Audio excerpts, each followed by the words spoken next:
ইসলাম উপলব্ধির বিষয়, ইসলাম গভীরের বিষয়। সেজন্য ইমাম গাজ্জালি আলাইহির রহমা কত সুন্দর বলেছেন, তুমি যদি তোমার মনের নিস্তব্ধতার আওয়াজ শুনতে চাও, জবানকে চুপ করে ফেলো। এখানে কোনো বাতাসের আওয়াজ নাই, এমনি বাতাস আছে, কিন্তু যখন আপনি কানের মধ্যে এমনি করে হাত রাখবেন, একটা মনে হয় যেন কক্সবাজারে। এটা কি?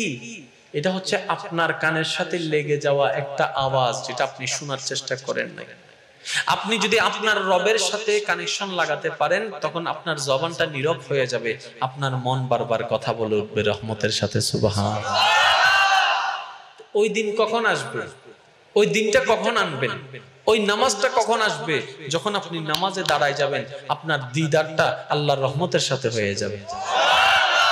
5 ওয়াক্ত নামাজ কি একই টাইমে নাকি ভিন্ন ভিন্ন টাইমে?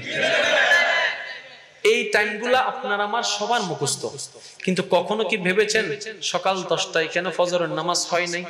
বিকাল 3টায় কেন জোহরের নামাজ হয় নাই? মাগরিবের নামাজ কেন 9টায় হয় নাই? এশারের নামাজ কেন রাতের 12টায় হয় নাই? নামাজগুলো যে সেটিং এ হয়েছে, এটার মধ্যে হিকমত আছে। ফজর এক টাইমে, ফজর থেকে জোহর দেখেন লম্বা একটা গ্যাপ, জোহর থেকে আসর দেখেন, আসর থেকে মাগরিব দেখেন, মাগরিব থেকে এশা দেখেন, এশা থেকে ফজর দেখেন। কখনো কি ভাবছেন আল্লাহ সিস্টেমটা এমন কেন? আল্লাহ পাক বলে, তোমাদের জন্য উপকার যতটুকু আমি সেই হিসেবে দান করেছি। সুবহানাল্লাহ। আমাদের সমাজে সকাল হয় কয়টায় বর্তমানে? আমাদের সকাল হয় 10টা, 11টা, 12টা, কিন্তু সুস্বাস্থ্যের জন্য সকাল হয় ভোরে ভোরে। আমাদের রাত হয় কয়টায়? 3টা, 4টা, 5টায়, কিন্তু সুস্বাস্থ্যের জন্য রাত হয় এশারের পরে। দেখেন আল্লাহ পাক রব্বুল আলামিন এশারের নামাজটা এমন ভাবে ফিট করেছেন যেন এশারের নামাজটা পড়ে আপনি ঘুমাই যেতে পারেন, ঘুমানোর যথেষ্ট সময়। এবার বিজ্ঞানকে জিজ্ঞেস করেন, ডাক্তারকে জিজ্ঞেস করেন, পারফেক্ট ঘুমের জন্য কত ঘন্টা দরকার? বলবে 6 ঘন্টা 8 ঘন্টা, 6 ঘন্টা 8 ঘন্টা। এবার যদি আপনি 9টায় ঘুমাই পড়েন, আপনি 6 ঘন্টা হিসাব করলে 3টায় আপনি উঠে যাচ্ছেন, 7 ঘন্টা হিসাব করলে 4টায় উঠে যাচ্ছেন। আপনি যদি 7টায় ঘুমাই যান, 8টায় ঘুমাই যান, যেটার কথা বলছি, কারণ যেই পৃথিবীর নিয়ম, আমাদের নিয়ম আর পৃথিবীর নিয়ম এক নয়। এই নিয়ম আমরা বানাইছি, যেটা আল্লাহর দেওয়া নিয়ম, এটা ভিন্ন নিয়ম। অনেক গ্রাম অঞ্চলে গেলে দেখবেন মাগরিবের পরে খাওয়া দাওয়া করে এশারের নামাজটা পড়ে ঘুমাই যাচ্ছে। সেজন্য গড়ে হিসাবে দেখবেন গ্রামের মানুষের তুলনায় শহরের মানুষটা বেশি দ্রুত অসুস্থ হয়ে যাচ্ছে।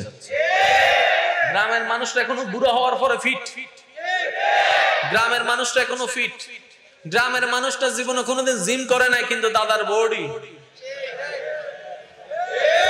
আপনি আমি 25-30 বছর বয়সে যতটুকু দৌড়াইতে পারি না, আমার দাদা নানা এই লাঠি ছাড়া দৌড়ে। ও দাদা এত এনার্জি পাইলা কিভাবে?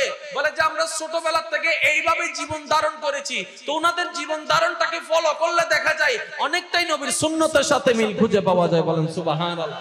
এই কিছুদিন আগে শুনলাম এক ডাক্তার বলল, রাত্রে তাড়াতাড়ি ঘুমায় যান, দেহের জন্য ভালো।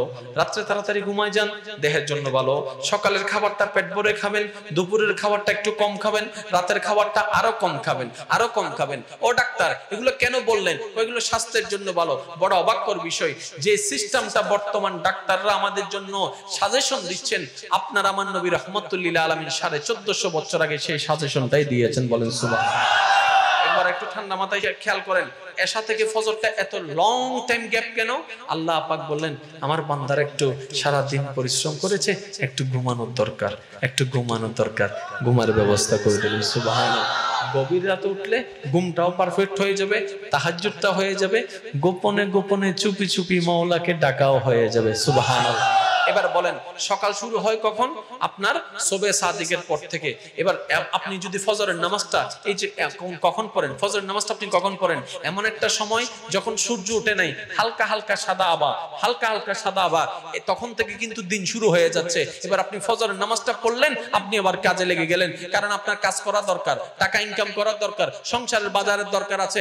আল্লাহ পাক ভালো জানে, আল্লাহ পাক ভালো জানে, তাই সকাল থেকে জোহর পর্যন্ত লম্বা একটা গ্যাপ করে দিয়েছেন। বলেন সুবহানাল্লাহ। এবার বলেন সারাক্ষণ এই যে লং টাইম আপনি পরিশ্রম করেছেন, আপনার একটু রিল্যাক্সের দরকার আছে না? সেজন্য জোহরের নামাজ আল্লাহ পাক রব্বুল আলামিন গ্যাপ করে দিয়েছেন, জোহরের পরে একটু যাতে আরাম করতে পারেন। আসরের সময়টা প্রিপারেশনের টাইম, কাজ গোছানোর টাইম। দেখবেন আসরের সময় মনটা একটু শান্ত থাকে, আসরের টাইমটা, সেই জায়গায় আল্লাহ পাক আসরের নামাজটা দিয়েছেন।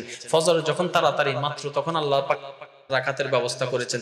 যখন আপনার রিল্যাক্স টাইম এশারের টাইম, এই এশার টাইম আর কোনো কাজ নাই, আল্লাহ তখনই নামাজ একটু বাড়ায় দিয়েছেন। আল্লাহ কি বলতে চাই, বান্দারে আমি নামাজটাকে এমন ভাবে সেটিং করেছি যেন তোদের জীবন যাত্রায় বাধা না হয়, তোরা শুধু আমার সিস্টেমে চল। এই ইবাদতটাই তোদের জন্য সুস্বাস্থ্যকর হয়ে যাবে, দেশের জন্য ভালো, সমাজের জন্য বললো তোর জন্য ভালো হয়ে যাবে। সুবহানাল্লাহ। কখনো আমরা ভেবে দেখি না ফজর কেন তখন, জোহর কেন তখন, ভাবছি নাকি কখনো?